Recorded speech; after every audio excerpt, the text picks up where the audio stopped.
తెలంగాణ విద్యా సమితి ఆధ్వర్యంలో సిద్దిపేటలోని ఆర్ఎస్ మెట్రో గార్డెన్లో ఎడ్యుకేషన్ ఫెయిర్ నిర్వహించారు. ఈ ఎడ్యుకేషన్ ఫెయిర్లో తెలంగాణతో పాటు దేశవ్యాప్తంగా ఉన్న 35కి పైగా యూనివర్సిటీల ప్రతినిధులు పాల్గొన్నారు. మల్లారెడ్డి, ఆత్మీయ, మార్వాడి, ఐసీఎఫ్ఏఐ, సందీప్ యూనివర్సిటీల ప్రతినిధులు పాల్గొని విద్యార్థులకు, తల్లిదండ్రులకు అవగాహన కల్పించారు. ఈ సందర్భంగా తెలంగాణ విద్యా సమితి రాష్ట్ర అధ్యక్షులు తారక్ గౌడ్ మాట్లాడుతూ ఇలాంటి కార్యక్రమాలన్నీ విద్యార్థులు, తల్లిదండ్రులు వినియోగించుకోవాలని కోరారు. సిద్దిపేట విద్యార్థులకు, తల్లిదండ్రులకు శుభాకాంక్షలు. నేను తారక్ గౌడ్, తెలంగాణ విద్యా సమితి. తెలంగాణ విద్యా సమితి ఆధ్వర్యంలో ఈరోజు మెట్రో గార్డెన్ నందు తెలంగాణతో పాటు దేశంలోని ప్రముఖ యూనివర్సిటీలు అంటే 32 పైగా యూనివర్సిటీస్ అనేది దేశవ్యాప్తంగా ఇక్కడ పాల్గొనడం జరిగింది. దీనిలో విద్యార్థులు తల్లిదండ్రులు పెద్ద మొత్తంలో పాల్గొన్నారు. ఎక్కువగా ఉద్యోగులు వచ్చారు. అంటే ఎక్కడైతే విద్యా సంస్థలు నేరుగా కలిసి మాట్లాడే అవకాశం లేదు కాబట్టి ఆ విద్యా సంస్థలే ఇక్కడికి సిద్దిపేట పట్టణానికి రావడం వాళ్ళు చాలా సంతోషాన్ని వ్యక్తం చేశారు.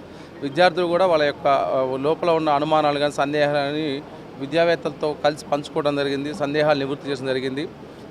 విద్యావేత్తలు ఎవరైతే ఉన్నారో మామూలు రైతు కూలీలు కావచ్చు, ఉద్యోగస్తులు కావచ్చు, ప్రతి యూనివర్సిటీ కానీ, కాలేజ్ కానీ, కోర్సు కానీ నేరుగా వెళ్ళి సందర్శించి చాలా కష్టసాధ్యం. ఎందుకంటే మన హైదరాబాద్లో దగ్గర 20 పైగా యూనివర్సిటీస్ ఉన్నాయి.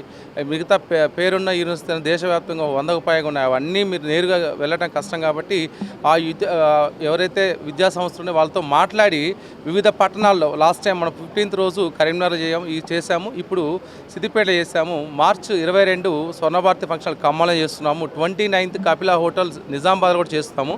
విద్యార్థులు, తల్లిదండ్రులు ఈ అవకాశం, ఎందుకంటే ఇంటర్మీడియట్ అయిపోయిన తర్వాత ఆ జంక్షన్ నుంచి మన పిల్లలు ఎటువైపు వెళ్ళాలి, ఏ కోర్సు తీసుకోవాలి, ఇప్పుడు రానున్న పరిస్థితుల్లో ఏ కోర్సు తీసుకుంటే మనం ఎటువంటి లక్ష్యాలు చేరుకోవచ్చు. మామూలుగా ఇంజనీరింగ్ ఒకటే కాదు, చాలా లక్ష్యాలు ఉన్నాయి.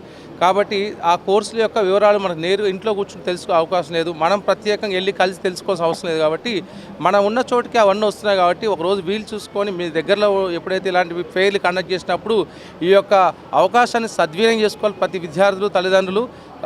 ఈ కార్యక్రమం ఇంత విజయవంతం చేసినందుకు సహకరించిన ప్రభుత్వ యాజమాన్యం కావచ్చు, అధికారులకు కావచ్చు, మా మిత్ర బృందానికి కావచ్చు ధన్యవాదాలండి.